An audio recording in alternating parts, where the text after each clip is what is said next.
राम को गंधर्व कन्याओं की प्राप्ति 51वां पर्व कथा। अथानंतर जब हनुमान विमान में बैठकर आकाश में बहुत ऊंचे जा रहा था, तब उत्तम गुणों से युक्त दधिमुख नामक द्वीप बीच में पड़ा। उस दधिमुख द्वीप में एक दधिमुख नाम का नगर था, जो दही के समान सफेद महलों से सुशोभित तथा लंबायमान स्वर्ण के सुंदर तोरणों से युक्त था। नवीन मेघ के समान श्याम तथा पुष्पों से उज्ज्वल उद्यानों से उसके प्रदेश ऐसे सुशोभित हो रहे थे, मानो नक्षत्रों से सहित आकाश के प्रदेश ही हों। उस नगर में जहाँ तहाँ स्फटिक के समान स्वच्छ जल से भरी सीढ़ ईयों से सुशोभित एवं कमल तथा उत्पल आदि से आच्छादित वापिकाएं सुशोभित थी।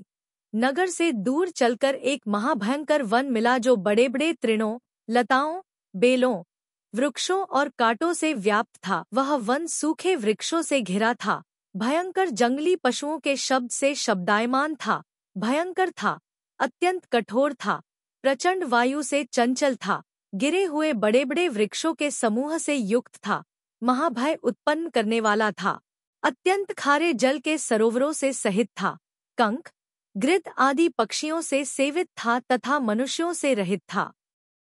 गौतम स्वामी कहते हैं कि हे राजन, उस वन में 2 चारण रिद्धिधारी मुनि 8 दिन का कठिन योग लेकर विराजमान थे। उनकी भुजाएं नीचे को और लटक रही थी।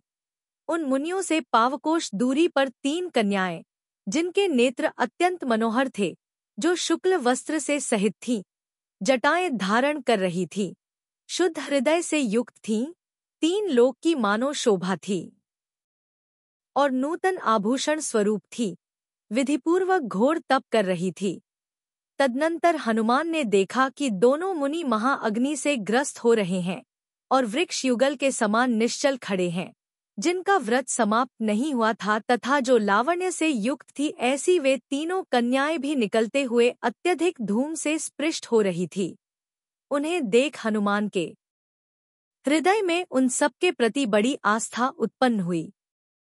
तदनंतर जो योग अर्थात ध्यान से युक्त थे, मोक्ष को इच्छा से सहित थे, जिन्होंने रागादि परिग्रह की इच्छा छोड़ दी थी, वस्त्र तथा आभूषण दूर कर दिए थे, भुजाएं नीचे की ओर लटका रखी थी, जिनके मुख की आकृति अत्यंत शांत थी, युग प्रमाण दूरी पर जिनकी दृष्टि पड़ रही थी, जो प्रतिमा योग से विराजमान थे, जीवन और मरण की आकांक्षा से रहित थे, निष्पाप थे, शांतचित्त थे, इष्टनिष्ठ समागम में मध्यस्थ थे तथा पाषाण और कांचन में जो संभाव रखते थे, ऐसे उन दोनों मुनियों को अत्यंत निकटवर्ती बड़ी भारी दावानल से आक्रांत देख, हे राजन, हनुमान वात्सल्य भाव प्रकट करने के लिए उद्यत हुआ। भक्ति से भरे हनुमान ने शीघ्रता से समुद्र का जल खींच मेघ हाथ में धारण किया और आकाश में ऊंचे जाकर अत्यधिक वर्षा की। उस बरसे हुए जल प्रवाह से वह दावाग्नि उस प्रकार शांत हो गई, जिस प्रकार की उत्पन्न हुआ महाक्रोध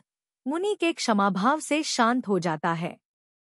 भक्ति से भरा हनुमान जब तक नाना प्रकार को पुष्पादि सामग्री से उन दोनों मुनियों की पूजा करता है, तब तक जिनके मनोरथ सिद्ध हो गए थे, ऐसी वे तीनों मनोहर कन्याएं मेरु पर्वत की प्रदक्षिणा देकर उसके पास आ गईं।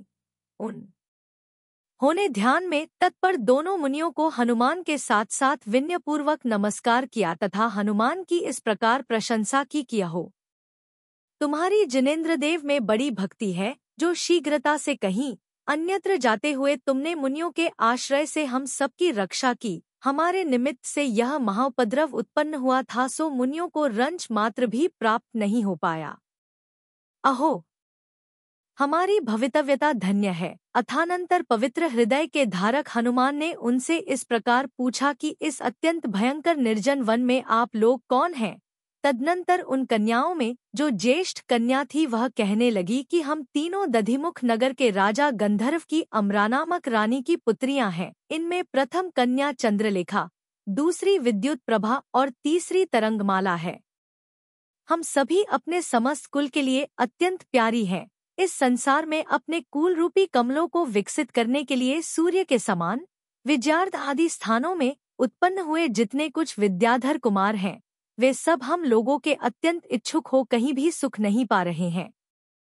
उन कुमारों में अंगारक नामक दुष्ट कुमार विशेष रूप से संताप को धारण कर रहा है। किसी एक दिन हमारे पिता ने अष्टांग निमित्त के ज्ञाता मुनिराज से पूछा कि हे भगवन, मेरी पुत्रियां किन स्थानों में जावेंगी? इसके उत्तर में मुनिराज ने कहा था कि जो युद्ध में साहसी की मारेगा वह कुछ ही दिनों में इनका भरता होगा। तदनंतर अमोघ वचन के धारक मुनिराज का वह वचन सुन हमारे पिता मुख को मंद हास्य से युक्त करते हुए विचार करने लगे कि 31 संसार में इंद्र के समान ऐसा कौन पुरुष होगा जो विजयार्थ पर्वत की उत्तर श्रेणी में श्रेष्ठ साहसी को मार सकेगा। 32 अथवा मुनि के वचन कभी मिथ्या नहीं होते। यह विचार कर माता पिता आदि आश्चर्य को प्राप्त हुए। चिरकाल तक याचना करने पर भी जब अंगारक हम लोगों को नहीं पा सका तब वह हम लोगों को दुख देने वाले कारणों की चिंता में निमग्न हो गया। उस समय से लेकर हम लोगों का यही एक मनोरथ रहता है कि हम साहसी को नष्ट करने वाले उस वीर को कब देखेंगी। 35 हम तीनों कन्याएं मनोनुगामिनी नामक उत्तम विद्या सिद्ध करने के लिए कठोर वृक्षों से युक्त इस वन में आई थी। यहाँ रहते हुए हम लोगों का यह दिन है और इन दोनों मुनियों को आए हुए आज 8वां दिवस है। तदनंतर उस दुष्ट अंगारकेतु ने हम लोगों को यहाँ देखा और उक्त पूर्वोक्त संस्कार के कारण वह क्रोध से परिपूर्ण हो गया। तत्पश्चात हम लोगों का वध करने के लिए उसने उसी क्षण दशों दिशाओं को धूम तथा अंगार की वर्षा करने वाली अग्नि से पिंजर वर्णपीत वर्ण कर दिया। जो विद्या 6 वर्ष से भी अधिक समय में बड़ी कठिनाई से सिद्ध होती है वह विद्या उपसर्ग का निमित्त पाकर आज ही सिद्ध हो गई। 40 है महाभाग, यदि इस आपत्ति के समय आप यहाँ नहीं होते तो निश्चित हो हम सब दोनों मुनियों के साथ साथ वन में जल जाती। तदनंतर हनुमान ने ठीक है इस तरह मंदहास पूर्वक कहा कि आप लोगों का श्रम प्रशंसनीय है तथा निश्चित हो फल से युक्त है। अहो, तुम सबकी बुद्धि निर्मल है। अहो, तुम सबका मनोरथ योग्य स्थान में लगा। अहो, तुम्हारी उत्तम होनहार थी जिससे यह विद्या सिद्ध को। तत्पश्चात हनुमान ने राम के आगमन को आदि लेकर अपने यहाँ आने तक का समस्त वृत्तांत ज्यों का त्यों विस्तार के साथ क्रमपूर्वक कहा। तदनंतर समाचार सुनकर महातेजस्वी गंधर्व राजा अपनी अमरा नाम की रानी और अनुचरों के साथ वहां आ पहुंचा। इस प्रकार क्षण भर में वह समस्त वन देवागमन के समान विद्याधरों का समागम होने से नंदन वन के समान हो गया।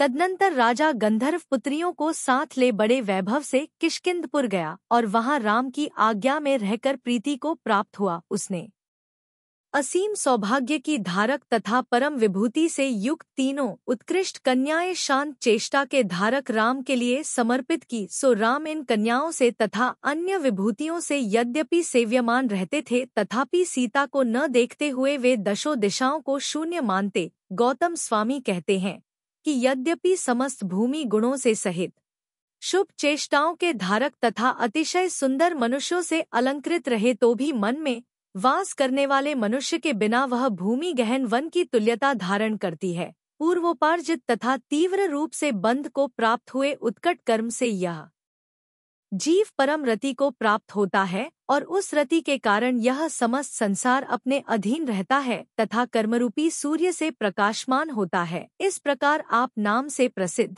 रविशेणाचार्य कथित पद्मपुराण में राम को गंधर्व कन्याओं की प्राप्ति का वर्णन करने वाला 51वां पर्व समाप्त हुआ।